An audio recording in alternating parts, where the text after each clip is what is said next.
Hello, all. Welcome to my channel.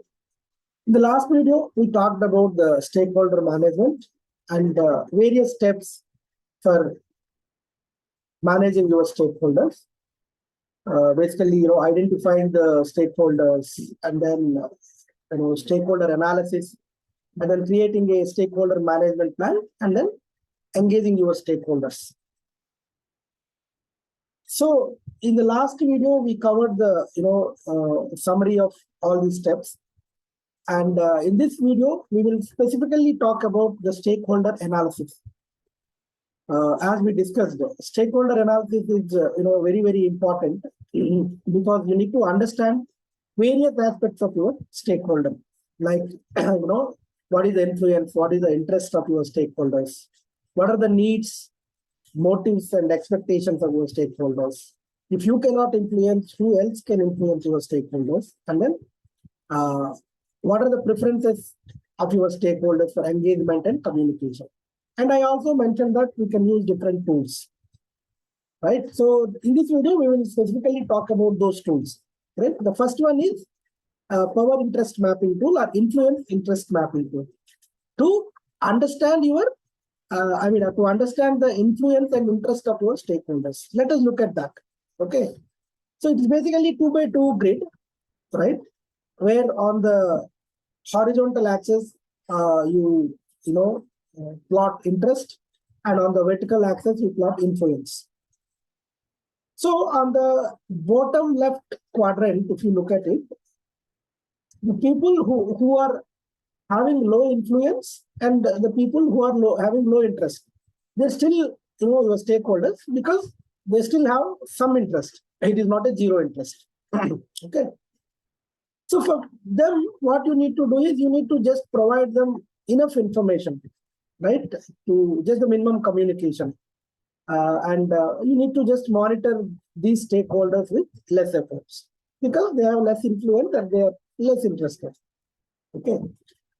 And if you look at the top left quadrant, where you will find people with high influence but low interest, because they are, they can influence your project either in a positive manner or a negative manner, but they have a less interest. So for them, what you need to do is you need to keep providing them the sufficient information.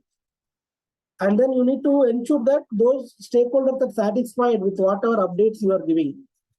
Because remember, they have a high influence. So if they are frustrated or irritated, it may be possible that they can influence in a negative manner. So you need to ensure that you are feeding them the sufficient information.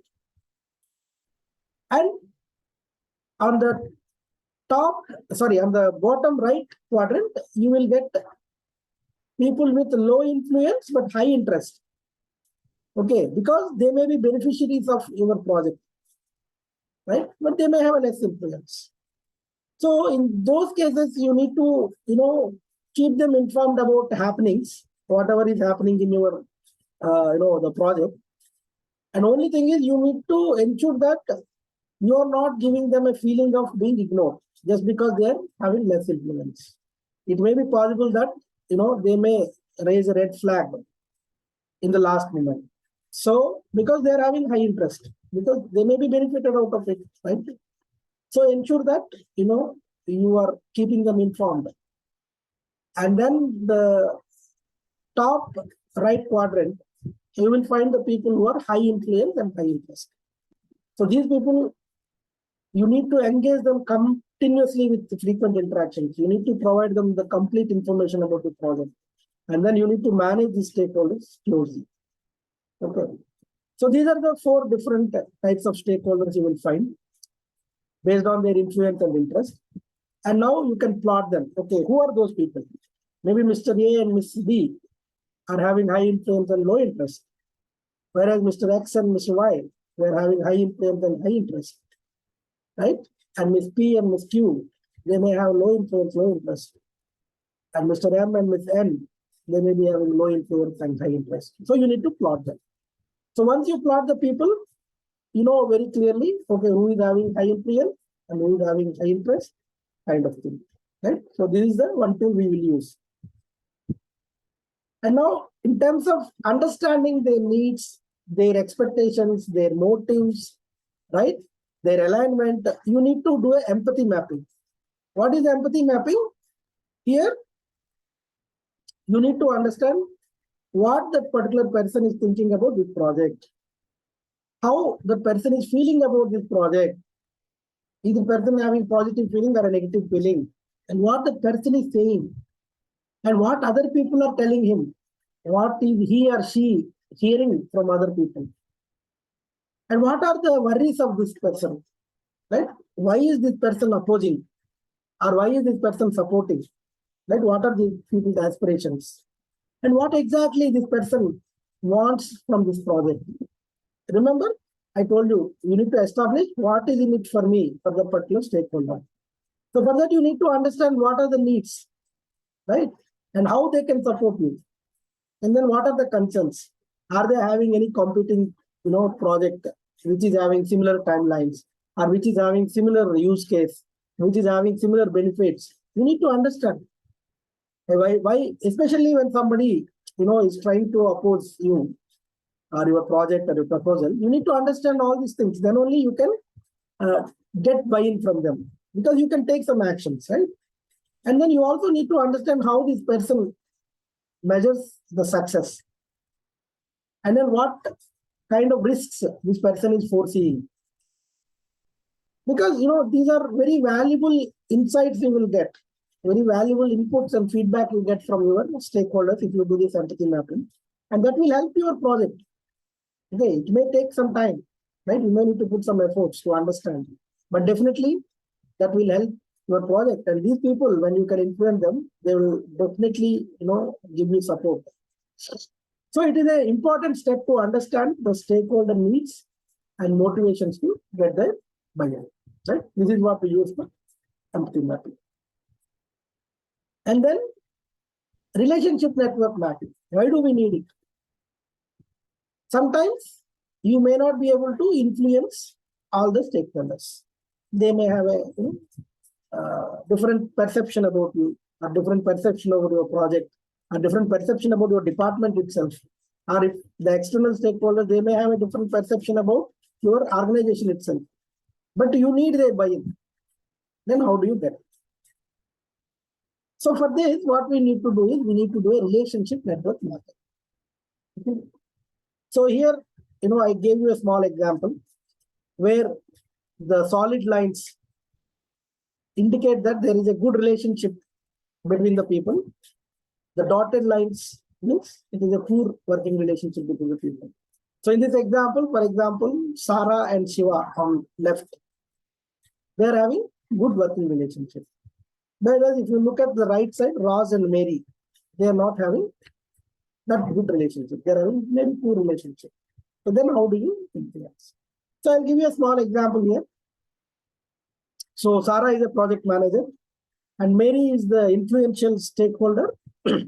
She's a high influence and high interest stakeholder. But Mary is opposing Sarah's proposal.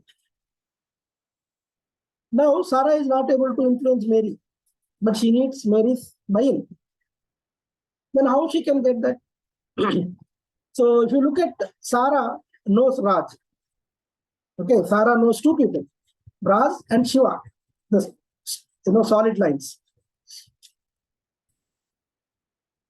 So Sarah knows Raj, but Raj and Mary don't have good working relationship. You can see it in the dotted line.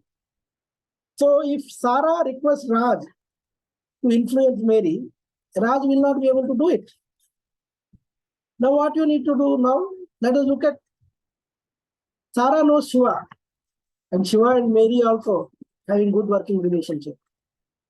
Now Sarah has to approach Shiva to influence Mary. So Sarah can get a buy-in from Mary through Shiva. Right? So this is how you need to do. So this is required when you are not able to influence your stakeholders, especially if they're high influence, high interest. Right? And even whoever is a stakeholder, because you need to get the buy-in. So for that, you need to do this kind of relationship network mapping, which will help you to identify who can influence the stakeholders if you cannot do it. Okay. And then we will look at preference mapping. So this is required because every individual is different. Every person is different. And based on their influence and interest, they may want you to engage them in a specific manner. They may want communication and updates in a specific manner. So in terms of engagement, people may want in-person engagement, or they may want a group meeting, or they may want a one-on-one meeting, right? Or maybe audio or video, or daily. They may want you to meet in daily or monthly or weekly, based on their preference. You need to understand. And then in terms of communication, whether they want to have in-person communication or whether they're okay with the email updates, whether they want a detailed report or whether they want just a summary backed up by detailed information. They want to use the chart as a communication mechanism. They want a formal communication or an informal communication. You need to identify. In terms of content, very, very important. Not all people may want everything to be, informal. So some people may be only interested in status updates. Some people are interested only in risk. Some people are interested only in escalations. Because so that they can give you proper support. They don't want to see, if everything is going well, they may say, okay, fine. Only you come to me when there is an issue, so that I can give you support. And come to me with what specific support you need. Right? And sometimes, if you have bottleneck, let me know. And some people may say, if you are struggling for making a decision, let me know. So you need to understand what kind of engagement they want and what kind of content they are looking from you. So basically, you are understanding their expectations. So once you do this preference mapping, right, then you can easily understand what are they expecting from you. So we looked at the stakeholder analysis, correct? So we looked at influence interest map, and then we looked at the empathy map, and then we looked at relationship network mapping, and then we looked at preference mapping. Based on this, you need to prepare a plan like this. This is just a template. So who is your stakeholder? We already discussed in the last video, but just for the completeness sake, I'm again discussing here. So who are your stakeholders? What are their roles? Are they sponsors, beneficiaries? Are they regulatory bodies, customers, whoever it is, suppliers? What are they, how much influence they are, right? High, medium, low. How much interest they have in their project? And what is their motivation? Whether they're gaining financially, whether it is giving them competitive edge, or whether they are getting a brand value, or they just want to comply with the regulatory authorities. And what is the kind of alignment they're supporting, not supporting, right? Or neutral. And what is the engagement frequency, the daily, weekly, fortnightly, and what is the communication mode, audio, video, email, whatever it is, and then what kind of content they're looking for. So once you create this stakeholder management plan, again, very important, you need to create this stakeholder management plan for each and every stakeholder. That means for each and every stakeholder, at least one row you should have in this template, right, in this plan. So once you know that, it will be easy for you to engage your stakeholders. So again, these are tips for engaging your stakeholders effectively. I'm not going to discuss because already we discussed a lot of this stuff in the last video, right? Identifying the people early and then establishing what's in it for me, building good rapport, and getting their inputs and feedback, and feeding it back, escalating risks and issues upfront, mitigation with mitigations, be honest, and provide updates as per their preferences, and then giving credit to them. So important thing here you need to understand is continuous communication and continuous engagement is mantra for your project success. If you want your stakeholders to support you, ensure that you are continuously engaging them and you are continuously communicating them with the updates, risks, whatever it is. Right? If you can manage your stakeholders effectively, if you can manage your stakeholders' expectations effectively, you will be able to successfully execute your project, and you will get a lot of support from your stakeholders. Okay. So thank you for watching this video, and we will come back with more concepts in the subsequent videos. Until then, please take care. Bye.